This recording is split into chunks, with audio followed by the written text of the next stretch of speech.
If it's too easy, you get bored. I've heard people are like treating ChatGPT like going to a therapy. Like, So, if you had one message for all of your followers, what would you tell them?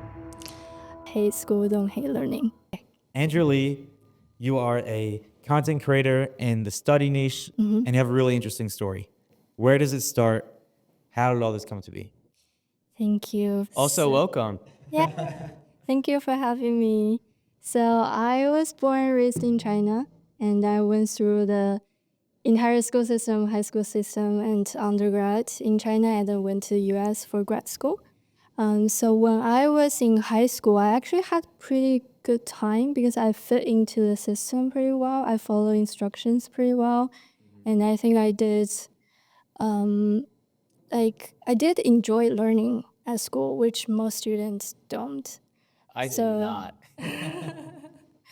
Yeah. So and also like in China, high school was a lot of pressure because we only had one like college entrance exam, which is like one test you can only take once a year, and that determines which school you get into. Versus like in the U.S., you take SCT, you can take multiple times. You take AP exams, you can take multiple times too. You don't need to like wait another year to take Took that it, like, again. 4 times or something in like 1 year. Like, oof. Yeah. I got a good score in that, so it was good. Yeah, and also you have like more holistic approach in terms of your like application portfolios. You can besides the score, you can have a personal statement. You have recommendations. You can have like activities to paint like a more picture of who you are. In your essay. Yeah, so you're like a more of a you can tell a story of who you are as a person rather than just a number. So that's kind of the reason why when I had the chance to apply for grad school, I was like, I want to do a different approach. Like maybe I don't want to like went through similar because the grad school application process and undergrad college entrance exam process is quite similar in China. So I don't want to like redo this like heavily focusing on standardized test approach. I want to try the more holistic approach, and I applied for the grad school in the US. And that is a pretty unique challenge to have because definitely the two of us never had to turn over. I did all this work already. How does it translate to something else? Never had to go through that. But by the end of this, I want to hopefully bring out all of your content creation tips because you have a big following, a lot of views. You're giving great tips there. I also want to go through some of your general study tips, not just on content creation, but study tips for students. Yeah. And then also for learning in general. Yes. And Like then, people in the workforce, you know? yeah, for anyone. And then hopefully the big message here is your slogan. What was it again? So my slogan is on all the bios on my social handles. It's a hate school, don't hate learning. Which is I like that. so awesome. Personally, I know I used to like school a lot more and then college not as much, but I do love learning. Yeah. And it's hard to do both at the same time. So I want to really get that message out that it is possible to love learning and love getting better and to sort of go through some of, you call it educational trauma. How do we get rid of that and see more of it and turn into more of a learning mindset? Yes, I think learning mindset very good word to have, like growth mindset. I think that's just beneficial for everyone in the long term. So like going back to school, I feel like when I did we mention I'm a teacher yet? No, you. No, we didn't. We did not. Let's go all the way back. Yeah. So basically, I came to the U.S. to study education, and I became a public high school teacher in the New York City. So when I was teaching, I noticed like a lot of high school students were struggling with motivation in school. What about behavior? I think behavior problems is just a reflection of motivation because I do have a student. He had trouble like sitting still in my class. Can't relate to that. Yeah. He was just like trying to talk to his friends, like he was just bored in my class because I was teaching Chinese as a foreign language. He didn't want to learn Chinese. he just signed up for this language, and he cannot change like midway semester. He has to like finish it. He accidentally signed up for Chinese as a foreign No, they language. make you take a language. So you choose one. So the thing is, the school I worked at was a dual language high school. So we were specialized and aiming to make students speak both language fluently by the time they graduate. So it's a specialty school, and You went they to one of signed. those. Oh, what type of specialty I mean, school? kind of. Jewish private schools, you definitely have that. I didn't learn so much Hebrew, but I guess They didn't teach us really the language. They taught us like more of the culture and more of the religion, which is with the language. Like we could read it, but we won't know what it means. Or do you like take the Hebrew class like all the way through 4 years? not at all. What do you mean? And definitely not in high school, but the only time I had any Hebrew classes Like was Hebrew language? middle school, and it was like 2 of them. It depends on what school you go to. Like in high school, we had like required Hebrew language, and like you could read any Hebrew word, right? Yeah. You just doesn't know what it means. I don't know what it means or whatever. So it's kind of weird like that. Is that similar to like the school that you're working at? I guess like Chinese is a pretty difficult language for the students to learn. Like in general, I think it is a difficult language to learn. And also the kids in my school, they signed up for like learning Chinese like at ninth grade when they were like 14 years old, and they signed this commitment for 4 years. So by the time when they reach like 10th grade, 11th grade, the class got like more difficult, and they cannot bail out. Like they have to have the credit to graduate. So I've seen the motivation piece a lot because they don't see the point of why I want to learn this. And the same students. So going back to the student who had behavioral problem in my class, I actually went to a different class to observe another teacher's teaching. Like that was a chemistry Dude, I class. remember that in school. People Yeah. just sit in the back of the Yeah, class. you're and right. Who are you? What are you doing here? Yeah. I have to like go to a lot of schools to observe other teacher teaching. Like that's like a requirement for a teacher certificate. So you observe X amount of hours, And this is then before you're even a teacher. yeah, that's like a part of the training and getting certificate. That was good for teachers. You get to observe other teachers. You get to do student teaching, which is kind of like internship before you became a teacher, before you get certified. So for my story, I already work at that school. So I was just going to a colleague's class because she is more experienced, and so I was there to learn. And the same students, he was paying attention in that class. He was doing really well, answer questions, asking really good questions in class. So after class, I was just like, so Maybe because it was you were observing the class and he's like, gotta be on my best behavior. She's writing down notes. no. I think it's just because he's more interested in chemistry than Chinese, and he sees that to be like more useful in his life or more interested in it. So that's the motivation part. I think if you are learning something you're interested in, it's not like young people don't have motivation for learning for anything. You have your hobbies. You have like if you want to make podcast, you learn it like yourself. Or did you take any courses to learn this, or you just learn How it to make a yourself? podcast 101. No, Yeah. we've listened to a lot of podcasts Yes. And a lot of YouTube. and a lot Yeah. So that's the part. I feel like that's related to my slogan why. Because if it's something you're interested in, you can look up YouTube videos, you can talk to people who have this experience, and those are all learning skills, and that's gonna help you to do what you want to do, what you're passionate about. But in school, like the situation I just described, maybe you were required to take a course. You just taking it for the sake of like getting the credit. You're not necessarily interested in. So that's a like more of a structure problem because sometimes because in school, especially like high school, middle school, it's like more of a curriculum you have to follow. You don't have as much like freedom to choose what you want to learn.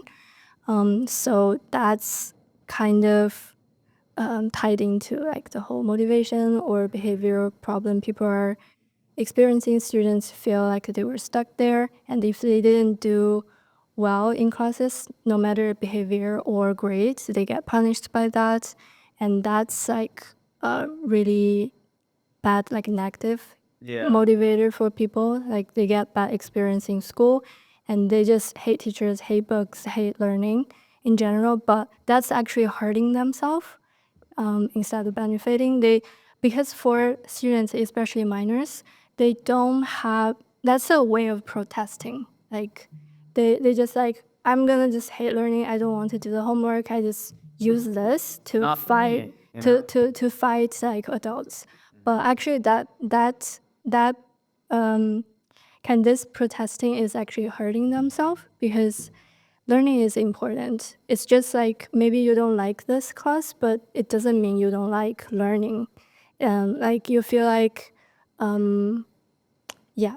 So that's kind of how I came up with this idea. Like I feel like I want to tell students, even if you had bad experience in school, learning is still beneficial for you. Don't give up on learning just for the sake of protesting against adults in your life, but actually see like what's more important in your life and what's the best for your long-term growth. So I love that idea because like I remember in school, it's not that I didn't like learning. I wasn't interested in anything they were teaching me. Like I was interested in like Pokemon cards, like Bakugan. Like I was not interested in doing that. Yeah. I was not interested about learning language. And like most of the time my head was somewhere else. Yeah. I don't know, yeah. But the point of all of this is so people will be educated, right? And it's kind of like, it's not up to you to decide that this isn't important because you're a child and you need to know a certain amount of information just to function as a citizen of this country. So being part of that system, which it sounds like you consider good, but maybe slightly having some defects in there. Is it broken? Is the education system broken? I feel like I'm not sure if I can like because I don't have a solution per se like how to change it, but like thinking about it, like the subjects we have in school, that was like decided in I don't know like in the 70s, 80s, maybe like or earlier than that. So there are changes to curriculums. Right? Yeah, people are adding like more, like some like coding classes or like with the technology evolving. Like I think it's slowly changing. But in terms of the subject matters, I do wonder like who decided we need to learn those things. You definitely can't have kids decide because kids Yeah. are interested in the most random things. We're gonna have like Roblox class. We're gonna have a Minecraft 101 training. They do that in like the Netherlands. I think they have like a Minecraft class. I think so. I don't know. I've ever seen that. I think Some YouTube one- video. I think one interesting idea I've heard is to moving. So like if we don't change the subject matter, still within those subject matter because they are the foundation for maybe whatever major you're gonna learn in the future, right? So but maybe not just group students by age, but more like group them by the subject matter. So if this kid's like at 6 years old, like he's like doing like performing like better at the average level, like we can move him up like faster if he already reached that level. Because the thing about motivation is there is a theory called like I+1. So it's like if your current level is here, and then if the class material is like a little bit more difficult than your current level, it feels like a challenge, but it's like a good challenge. It's achievable. So in this way, students will feel like more motivated to do that. So like in my classroom, Why? Because they're challenging themselves and they're not just like. yeah. Or- So the thing is, if it's too easy, you get bored. If it is too challenging, you feel it's like just too overwhelming. Yeah. And if it's just right above, like right amount of challenge for you, then you will be able to stay motivated, and also like yeah. So it's like more motivated in this way. And what's that rule called? I plus N? I plus I one. plus one. I plus one. Personally, I see probably thousands of study tips everywhere, productivity hacks. Yeah. 99%, probably 99.99% I don't use. Oh. So what tips are you actually using and what are you finding helpful? People have different learning styles. So some people maybe naturally learn better with like visual stuff or like reading words, but some people does better with like listening to the material. So that's why like a lot of people are more into like audiobooks or podcasts rather than reading books. So that's like get to know your own like learning style is like really helpful. Like How what's the do you best get to way? know that? Because I still don't know. Because I feel like I'm in between. One day I'm a better reader. One day I'm a better like audiobook listener. I don't. So the thing is, for some people, it's very clear.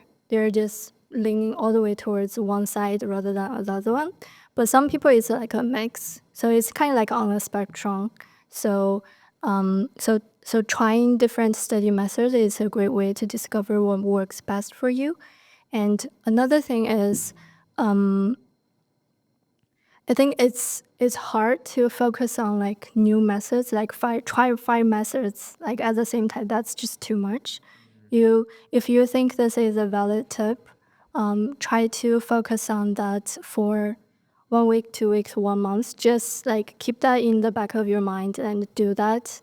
That will lead to like more behavior changing, and that will become part of your habit.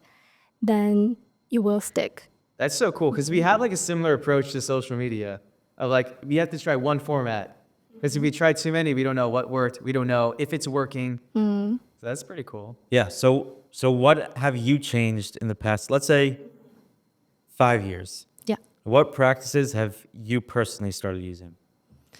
Yeah, so for me, so personally, I started using time blocking. That has changed my time management completely. So, so what is time blocking? So it's basically just use your calendar, and then you can set like a different color for different assignments. It can be like different classes, or like for me, I'm working. Like it can have work task, content creation task. So when I'm planning my day, I try to just block, like do a plan, like, oh, this takes 2 hours, this takes 1 hour, this takes 2 hours. And then as I go through my day, usually it doesn't go according to my plan. It might take too long, or maybe it's faster, or something got moved. Never does. Yeah, so I would like move them around, and so basically you're planning, and also afterwards you get a record of like how you spend your day and how much time does each like typical task takes. So that really helped me to get a sense of like where my time go and how I do it. And that informed me to, I'm getting better with planning my day, because you just have like a record of how you spend your time. How does someone who's never used time blocking time block? Because I feel like I would spend too much time with the colors, with the reordering it, things not going to plan, and then within a week I'd be done with it. So the thing is, like, it usually, like, when you're trying a new thing, at the beginning, setting it up is because you're adding something new to your daily routine, to your habits. So that takes a little bit more time to adapt to it. Yeah. But once you've been using it for like maybe 1 week, 2 weeks, and then that would be like become more of your system. But that's a good point. Maybe that after 1 week, you still feels like it's not your thing, and that's totally okay too. So did you cycle through any other, not time blocking, but time management techniques? So were there any that you tested, and what did you find with them? Why did you end up on time blocking? So I've tried. So I think what I love about time blocking is it eliminates the time, like task switching, because I find it exhausting if I have to like reply this message in the middle of I would like trying to write something that usually interrupt my day. Yeah. And like time blocking gave me kind of like setting boundary in my head, like this is the hour I want to do this instead of that. And the things I tried is I tried it on paper first. I'm into like stationaries, notebook things. I tried on like a physical notebook first. I saw like they have like in China they have like every student has one of those, no? Like a planner. No, actually, no. Yeah. This- So for planner, so I tried it on a physical notebook, and then I transitioned to Google Calendar. Okay. And because on Google Calendar you can move things around, so like Right. when you didn't finish what you planned, you just move the block to a different day. It doesn't look like I didn't do that. It's not a reminder for you, like you didn't finish it as you planned, but you can have the flexibility, just move it around. And that actually, I feel like a lot of time we just think about, I should have done this faster, or I should have done this earlier. Like those are just very draining, like mentally. What do you think of Pomodoro? Pomodoro, I actually I like it a lot. It's 20-minute blocks. How does it work? What is it? What is it? So Pomodoro is this time management trick you can use to help you quickly focus. So you can set a timer for 25 minutes focus time and then take 5 minutes break, or 50 minutes focus time and 10 minutes break. So actually the ratio it can be flexible, it doesn't have to be this way. But the good thing is once you have the timer on, you know how much time you can get to like take a break. So you kind of like force yourself to just within that 25 minutes, let's try to just stay on this one task. And usually like 5 minutes in, like I'm already like pretty into the task, and that help you like stay longer. So I actually tried that with my community. So during the pandemic, I did like study with me live streams. So an online community. Yeah, online community. That was like on like YouTube, Discord. Yeah, I tried that on Twitch Oh, and wow. also on TikTok live streams.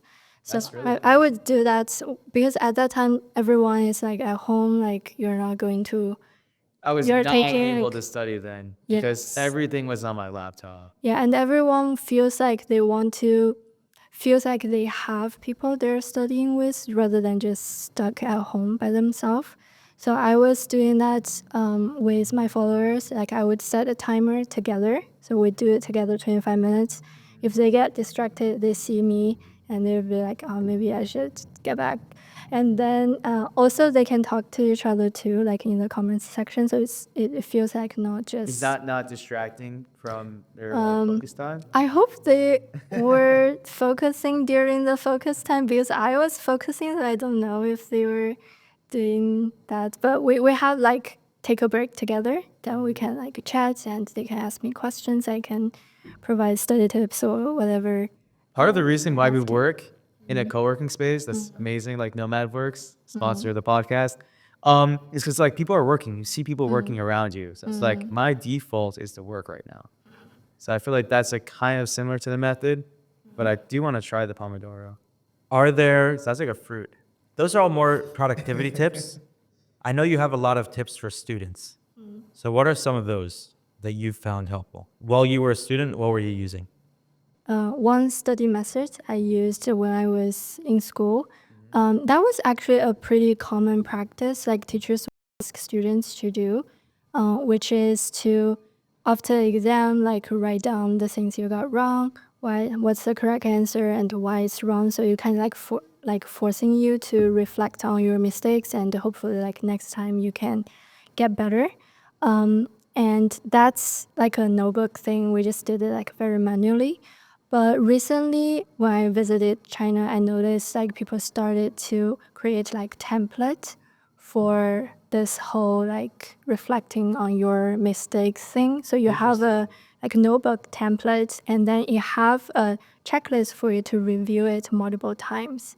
Because so basically, a lot of study tips like or challenges people are experiencing have something to do with like memories. Like we just like if you don't review it enough time, you just don't remember. So that template, I find it very helpful. So I introduced that to my followers, and I got like a lot of views, and people are finding that like really helpful.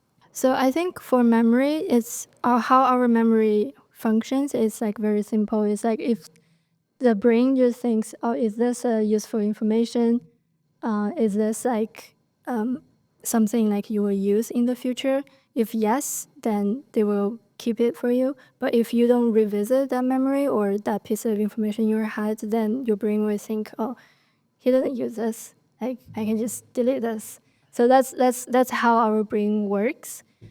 So I guess like in terms of if you read a book, you find something useful, and you want to like be able to remember them, then the best way is to set up a system. So you have a place or a system for you to revisit. So for example, like for reading books, like I usually take notes in Notion. So that's why like I actually prefer like digital books. So it's like easier to While you're transfer reading a notes. book. You're just you're just highlighting. I would highlighting never the do that. things. Like, no offense, but like, if I'm reading a book, I'm reading it, and if I forget it, I'm like, okay, fine. Maybe I'll read it again. Or if it was interesting to me, I'll like make sure I remember that. But I'm not like studying the book. Like my learning doesn't go into like studying learning. It goes into just like, I'll learn it. If it clicks, it clicks. If it doesn't, it doesn't. So how do I get into So- that? Like, that's crazy.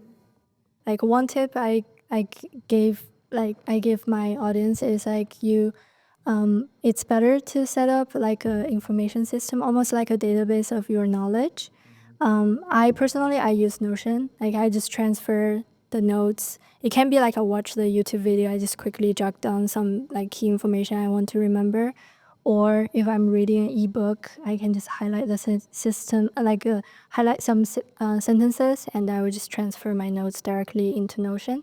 And then I would like give them a tag. Like for example, this is related to time management. This is related to personal finance.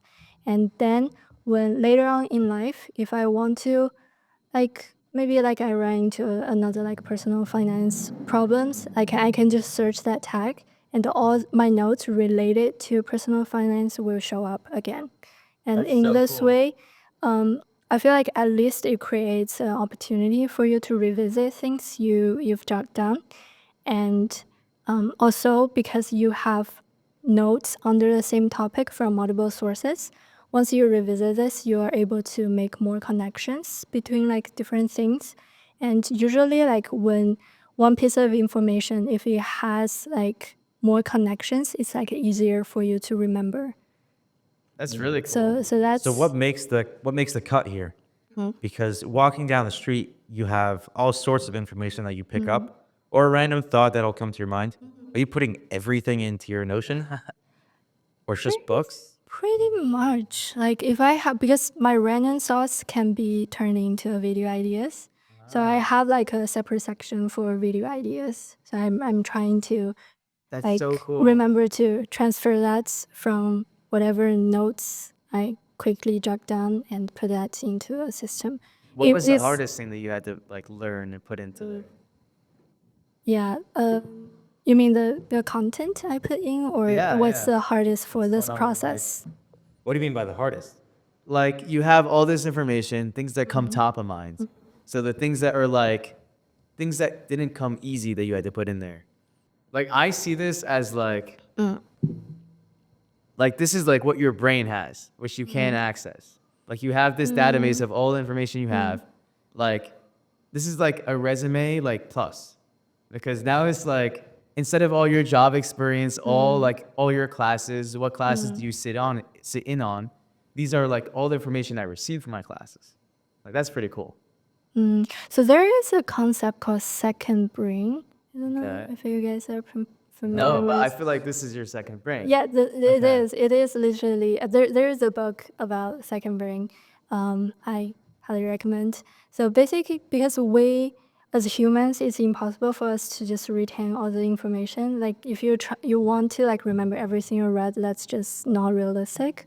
But if you have a place to store the information, you can always search. You can always go back to it, and then the more you revisit, the more you remember. And also the things you revisit, usually other things are more useful.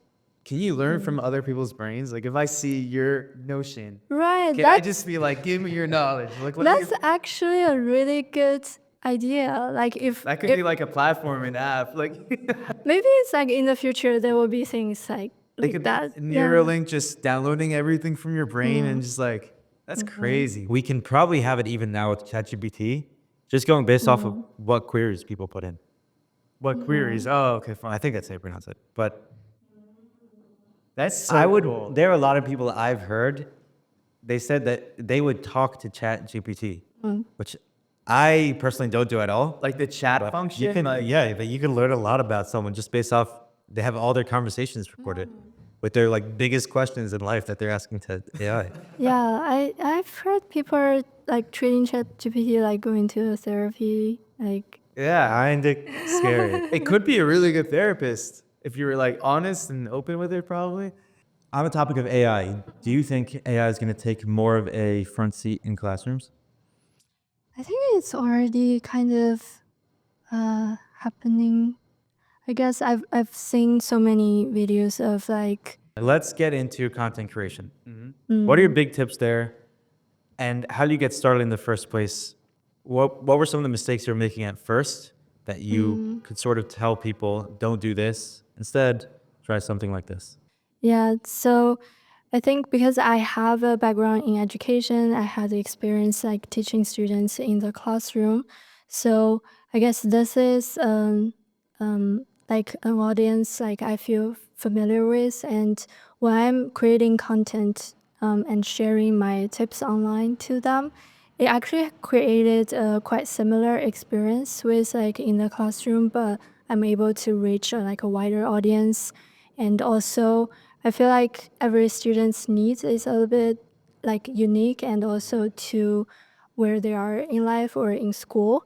And the algorithm somehow can help me reach the people who need maybe this particular message or this particular tip, like they need it right now. At this moment, they can receive it, like use it. I've received like a lot of like positive feedbacks of students who DM me and saying, oh, they used this tips and that helped them pass exam, or maybe like my live stream helped them like stay motivated and they studied more and had like a better habit, and that helped them like went through school. So I feel like content creation gave me an opportunity to help more students, and also it's a like a very rewarding experience to have a You get that online feedback. You see the community. comments of people like Yeah. saying this helped them. And that's really cool that the algorithm gives them the content. Because I was gonna ask, like, if I was looking for study advice and I was taking a chemistry course, I would look for the answers for the chemistry, or that material. But I feel like on social media, TikTok will like see that maybe and then give them like study advice. Like it knows what niche and genre you're looking for. That's pretty cool. Yeah, and also I feel like instead of just besides just like study tips, like specific things you can take and to use, I also try to create content that make students feel seen and understood, because it's pretty tough to be like in school, and it's a lot pressure to go through exams or figure out what you want to do, which major to choose, what you want to do like after you graduate. Those things are a lot of it's not like an easy thing to be, and I try to create videos like sharing like to encourage them like this is a tough time, and then give yourself more credit, and also don't be like too hard on yourself. So, if you had one message for all of your followers, what would you tell them?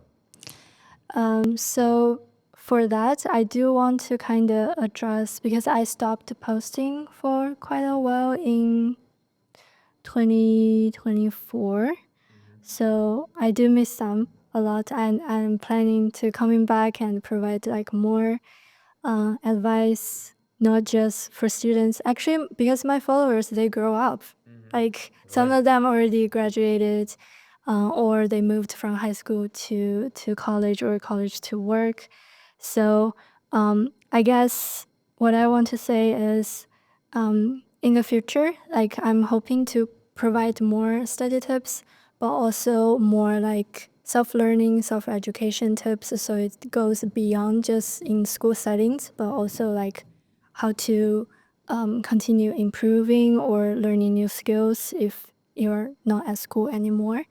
And in terms of me, so last year was a tough year for me, like in my personal life, and I feel like I went through.